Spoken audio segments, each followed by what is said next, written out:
आपण पाहत आहात सत्याची बाजू मांडणारं हक्काचं न्यूज चॅनल M24 तास। शिराळ्यातील नागपंचमी ही जगप्रसिद्ध असून प्रत्येक वर्षी शिराळ्याची इथं प्रतिकात्मक नागाची पूजा करून नागपंचमी साजरी केली जात होती। मात्र शासनानं परवानगी दिल्यानं महिलांच्यासाठी एक भाऊबीजेचा एक ओवाळणीच म्हणावी लागेल। आपल्यासोबत महाजन कुटुंबाच्या घराण्यातील काही मंडळी आहेत, त्यांच्याकडून आपण जाणून घेणार आहोत की त्यांना काय अपेक्षित होतं आणि काय झालं वाटतंय। काय सांगाल तुम्ही? आज नागपंचमी एवढ्या मोठ्याने साजरी होते, कित्येक वर्षाची परंपरा आहे, प्रतिकात्मक नागाची पूजा केली जात होती, पण शासनानं काही प्रमाणात एक परवानगी दिली आहे। काय सांगाल तुम्ही याबद्दल? सुमारे 700 वर्षापूर्वी गोरक्षनाथ महाराजांचं वास्तव्य हे शिराळ्यामध्ये होतं आणि शिराळ्यामध्ये वास्तव्य असताना ते रोज भिक्षा मागण्यासाठी आमच्या घरी यायचे।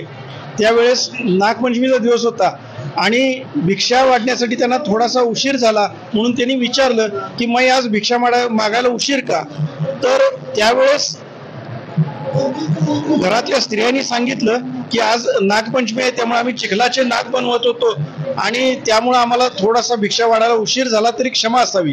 तर गोरक्षनाथ महाराजांना त्यावेळेसच नागांचं महत्त्व फार माहीत होतं आणि नागांचं संवर्धन व्हावं, हे पावसाळ्याचे दिवस आहेत आणि यामध्ये त्यांचा जो नैसर्गिक निवारा असतो तो थोडासा नैसर्गिक निवारा हा बिघडलेला असतो, कारण पाऊस पाण्यामुळे त्यांची बिळं मुजलेली असतात। तर त्यांना संरक्षण मिळावं या हेतूनेच त्यांनी या ठिकाणी नागपंचमीची प्रथा सुरू केली आणि ती प्रथा कित्येक वर्ष कित्येक शतकं चालू होती। तर त्या प्रथेला 22-23 वर्षापूर्वी थोडासा खंड पडला होता।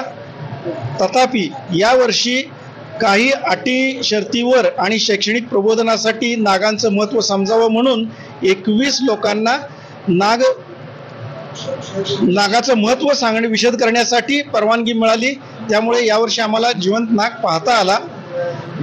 यापुढे आम्हाला पूर्वीच्या परंपरेप्रमाणे नागपंचमीची जी परंपरा आहे ती पुढे चालू ठेवायला मिळेल अशी आशा मी इथं व्यक्त करतो। तर महिलांच्याकडून आपण जाणून घेणार आहोत, काय सांगाल तुम्ही याबद्दल की गेली 23 वर्षापासून तुम्ही प्रतिकात्मक नागाची पूजा करून उपवास सोडायचं, आता ह्या वर्षी तुम्हाला काही प्रमाणात असणार पण थोडे 800 अटीवरती तुम्हाला परवानगी दिली, काय सांगाल? 23 वर्षापासून आम्ही या दिवसाची वाट बघत होतो की आम्ही प्रतिकात्मक नागाची पूजा करूनच उपवास सोडत होतो, पण कालच्या निर्णयामुळे आम्हाला खूप आनंद झालाय आणि आता आम्हाला नागाचं कमीत कमी दर्शन तरी झालं। पण इथून पुढे आम्हाला जिवंत नागाची पूजा करायला मिळावी एवढीच अपेक्षा आहे। काय सांगाल तुम्ही? काल रात्री जो निर्णय आला तो खरंच सगळ्यांसाठी अतिशय आनंदपूर्ण होता की आम्हाला किमान यावर्षी जिवंत नाग बघता आले आणि पुढील काही काळामध्ये आम्हाला त्यांचं पूर्वप्रमाणे पूजनही करता यावं हीच समस्त शिराळकरांची भावना आहे। मी धनंजय कुलकर्णी, खरं तर महाजन कुटुंबियांचा जावाई, त्यामुळं गेले अनेक वर्ष आम्ही दोघंही या नागपंचमी सणाला येत असतो।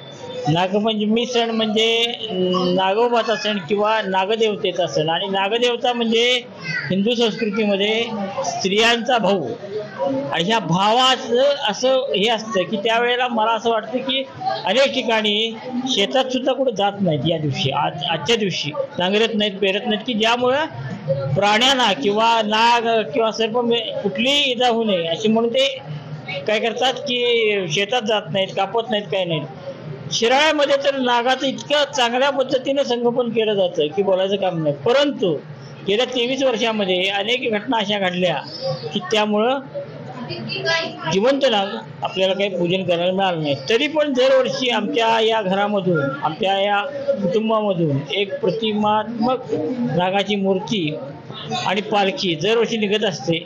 यावर्षी योगायोगानं सरकारनं काही अटीवरती नाग साप यांचं काय व्हावं, संवर्धन व्हावं आणि त्याची माहिती मिळावी या उद्देशाने 21 लोकांना परवानगी दिली आणि त्यामुळे नागाचं दर्शन झालं। भविष्यामध्ये अजून यामध्ये सुधारणा होईल आणि आम्हाला नित्यनेमानं दर्शन मिळेल अशी अपेक्षा बाळगतो। धन्यवाद। तर आपण पाहिलं की किती उत्साहित महिला आहेत। गेली 23 वर्षापासून प्रतिकात्मक नागाची पूजा करून सण उत्सव साजरा केला जात होता, मात्र ह्या वर्षी जिवंत नाग काही प्रमाणात शर्ती अटीवरती तयार झाले, पण शासनाचं हे पहिलं पाऊल असं म्हणायला लागेल आणि इथून पुढेही असंच जिवंत नागाची पूजा करता या सर्व शिराळवासियांची अपेक्षा आहे।